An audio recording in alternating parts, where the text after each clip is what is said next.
Oh my God. We are mere weeks out from the day Jurassic World Rebirth will stomp across cinema screens worldwide. It's Wednesday.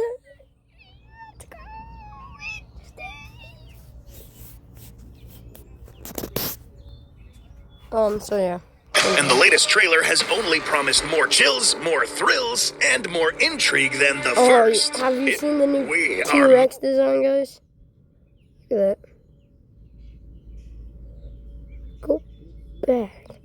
Deadly predators roaming the lands of this new island, with their abilities, history, and biology. Is that an Morphemon or something like that?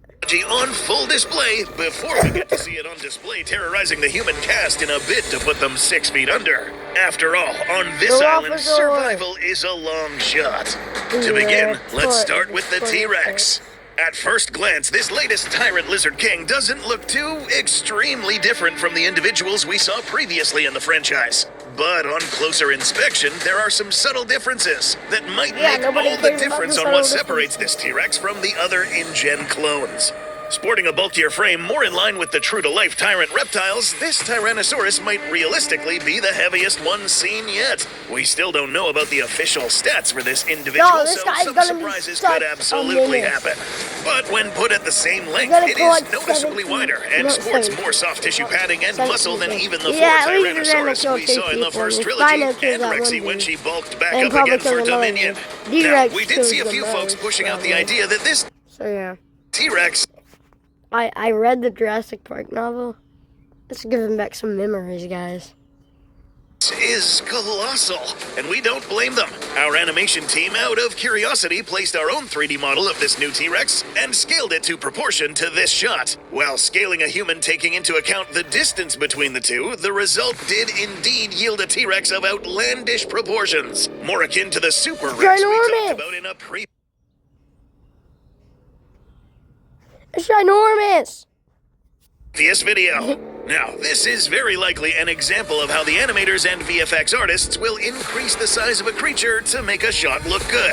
A 42-foot-long T-Rex in this shot would actually look like this. So, much more likely than not, this T-Rex isn't a 23-meter hollow Earth resident. However, it is noticeably more bulky and allegedly a bigger T-Rex than the originals. Add to the fact that it is mentioned that all the animals left behind on this island were too dangerous. I think they were a little too big than dangerous. And we could be looking at the most powerful T-Rex in the franchise, who, if given the chance, could level the playing field when it comes to determining who is really the most powerful theropod in this franchise.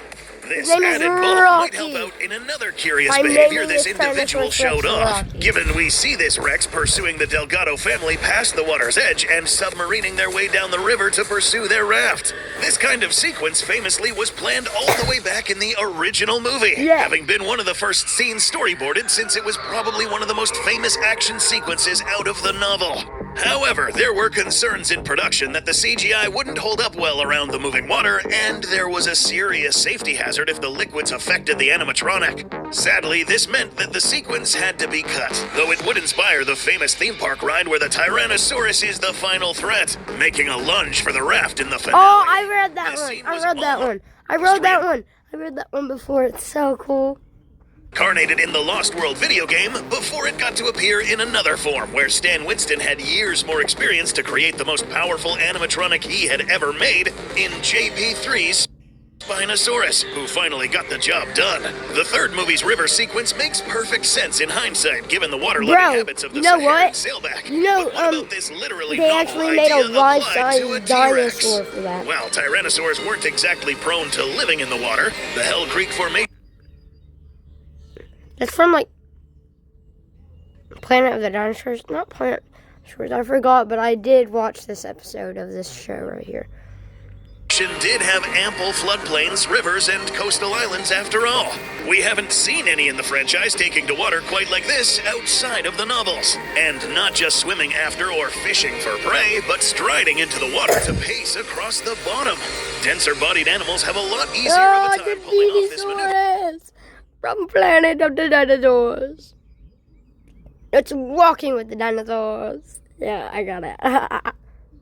since most creatures are naturally buoyant and float in water. The thicker frame, combined with plenty of experience learning how to do this, might explain why this individual seems to be muscling in on something you would expect more out of a Spinosaur. Becoming adept in the water doesn't take a lot of adaptation. Trick! It's a Spinosaurus in disguise! For example, skeletally, there isn't that much of a difference between a jaguar and a leopard. And yet the jaguar Spinosaurus in disguise. regularly jumps into the water to ambush prey and contend with other predators like crocodilians and anaconda. And a 2023 research paper did find that the body type of Tyrannosaurus would have been capable of running along the bottom of shallow water just fine.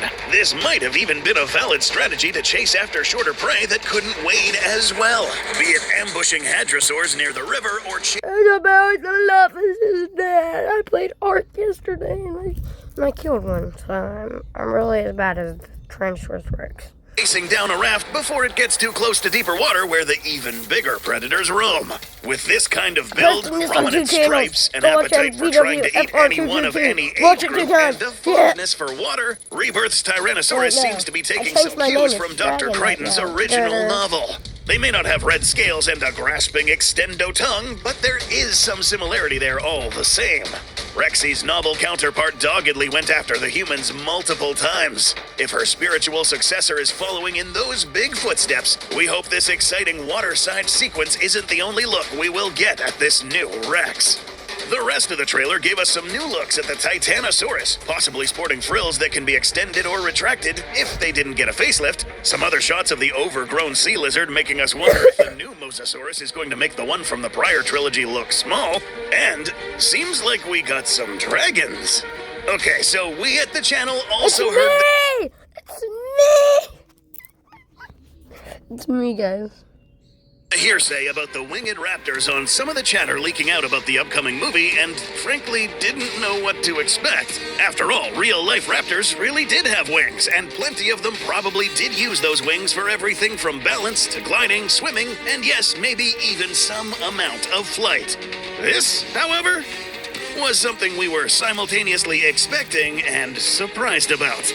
Put some guy in plate armor with a longsword next to these things and you'd think we were talking about a movie involving wyverns. Ignoring the jokes about Dr. Wu apparently having access to Westeros, these newcomers are supposedly called Mutadon, based on a label we see in the trailer. The name sounds very on brand with Gareth Edward, Mutos, and this time around it seems like somebody rolled up the threats of a dromaeosaur and a pterosaur into one package.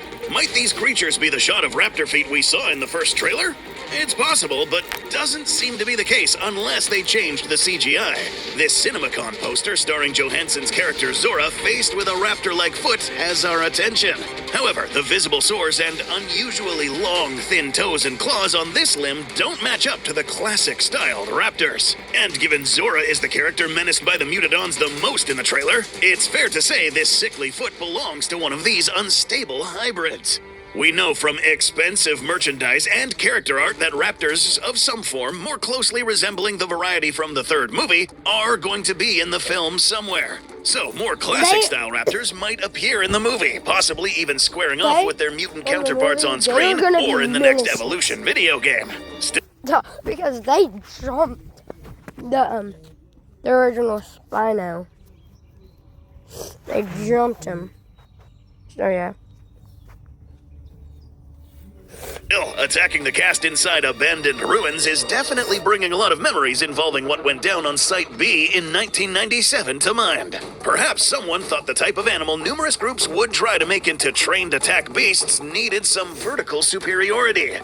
Sporting a raptor-like hand with at least 2 fingers and a third swiveled back, these new flesh-eaters would still be able to grapple, stab, and rend almost as well as any raptor. But once that extended finger swivels out, long pointed wings like nothing seen in any dinosaur are on full display. The closest anything out of Dinosauria to this would be the tiny bird relative with bat-like wings, Yi Chi. But tiny, these things are clearly not. Assuming the role they are meant to play and comparing them to that door we see this one standing in front of, the Mutodon seems to be slightly shorter than the scaly Deinonychus-like raptor most of us are more familiar with. It could still be that they are the same size or even bigger than the classic raptors, but this smaller size might help them leverage the other half of their genome better with less weight. So, why would less weight be handy in this situation? Well, it is true that some surprises could be in store, especially to pick a more marketable sounding species in a movie that supposedly retitled Argentinosaurus to Titanosaurus, and a pterosaur literally named Death Dragon, Thanatos Draken to Quetzalcoatlus. The anatomy of this hybrid does remind us of a Jurassic species most of the scriptwriters would have been familiar with, had they cracked open a book on pterosaurs in the decades before animals like the cats or dimorphs became household names. Yeah, dimorphs. No dimorphomons. Dimorphs. That's what I'm talking about, bro. Guess I lost. Rhamphorhynchus was a seagull-sized pterosaur found in abundance across Europe. One of the very first pterosaurs ever well understood, the pointed wings, long tail, and combination hooked beak and jagged teeth definitely remind us of this hybrid. There is another possibility, given this latest outing seems to be taking... Be quiet, Goji, bro. A dimorphomon. Some cues from the late Crichton's novels. In the original novel, as Dr. Grant and the kids are making their way across the park, they come upon a secret area not previously talked about. There, they run afoul of a foul flock of fowl when a Pterodactylus goes on the attack. Cut from the film, but appearing in tie-in media from the first to the last outing, Pterodactylus does still have the pointed beak and prominent teeth the mutant seems to sport. Realistically, however, could something like this actually exist? Could it fly or only glide? The answer might be more of a gradient than a firm yes or no. Raptors are among the dinosaurs closest to birds, and given some of the most primitive raptors, like Microraptor, spent plenty of time in forests and near tall trees, and seems to have wings big enough for some amount of flight, it's possible raptors might have all had that ability when they started out as younglings. Heavyweights like Utahraptor certainly couldn't do more than glide, but even man-sized species like Deinonychus very well might have spent time up in the trees. Now, this isn't to say they were soaring through the skies, but flight-boosted jumps to get up off the ground and gliding pounces from the treetops are entirely possible.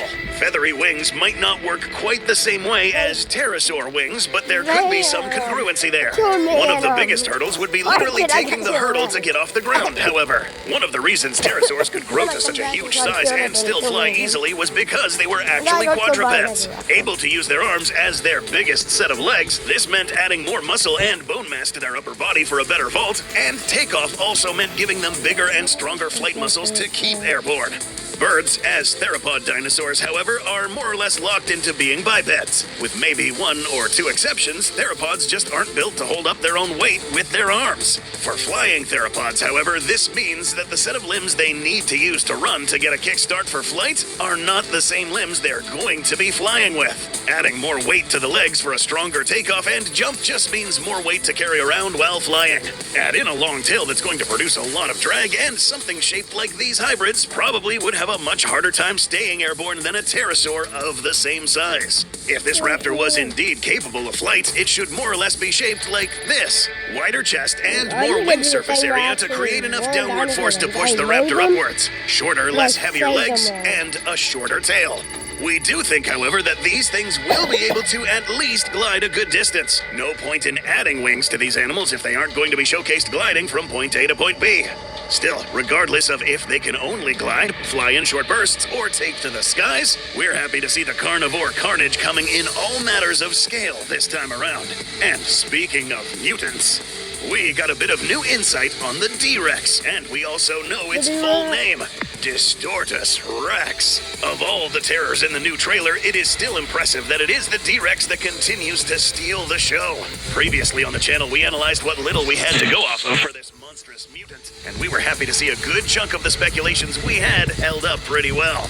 While we still don't have a full body shot on screen, early release merchandise and a more complete picture from the trailer does give us more to work off of. Seemingly lighter in color than we thought initially, the Distortus Rex, the distorted or malformed king, has all the bulk we would expect for a hybrid mutant that is carrying an ample amount of Tyrannosaurus in the genome. Alongside bulking up the model, it seems like the hybrid might alternate its stance every now and then. The first trailer showed off a moment of it knuckle walking like a great ape, but some of the recently released toy images seem to show it walking on its palms more like monkeys. This doesn't mean it necessarily has both, it just shows it has quite dexterous hands to be able to switch back and forth. That same dexterity certainly came to ruin this guy's day when he seems to be the latest in the long line of people having bad luck with doors in Gareth Edward movies. Please open the door. Yes. No, he killed. Yeah, Yeah. the way this dude This movie, begs for his he life killed is a somebody bit in a red unsettling, coat, whatever, foreshadowing that goji, Distortus will be up to no good in the rest of the movie. Right, they should Notice not how kill before they Roman probably sent this Striker. unlucky bastard to meet their maker, the drex seems to curiously paw at and manipulate the man. This is the kind of behavior you see in inquisitive, intelligent predators, especially when they first encounter something they hadn't seen up close in a long time. Watch a tiger in a zoo with a new toy, and you'll see the same thing. Considering early reporting from Empire magazine indicates that this creature was probably created sometime in between the third and fourth movie, it being a hybrid on top of a mutation makes a lot of sense. What exactly is in there, however, we can still only speculate about until we have some official listings. But given how cognizant it seems to be in the trailer, some intelligent animals with long limbs like primates may not be out of the ballpark. Will the fourth Jurassic World film take the same plunge the fourth Jurassic Park film nearly did and have human DNA in this antagonist as some kind of spiritual successor to the Tyranno Sapiens? Who can say? What we can say, however, is we were right to speculate that this abomination is absolutely gigantic. Now, we are mere weeks how cognizant it seems to be in the trailer, some intelligent animals with the previous versions. But there are also plenty that make it seem closer in size to the likes of Rexy, the Doe, and the Buck. Still, the shots we see here does support the Distorted King potentially taking the new crown of the largest terrestrial predator in the franchise after all, at potentially over 6 to 7.6 meters, or 20 to 25 feet tall. We are eagerly awaiting some more official listings on how grand this Goliath is supposed to be, so stay tuned as we do the same thing. Want to see more coverage of the new movie after its big release? Care for a combat evaluation of these new terrors and older beasts of the franchise? Subscribe. Or drex will give you a wedgie. Guys, subscribe to me and see ya.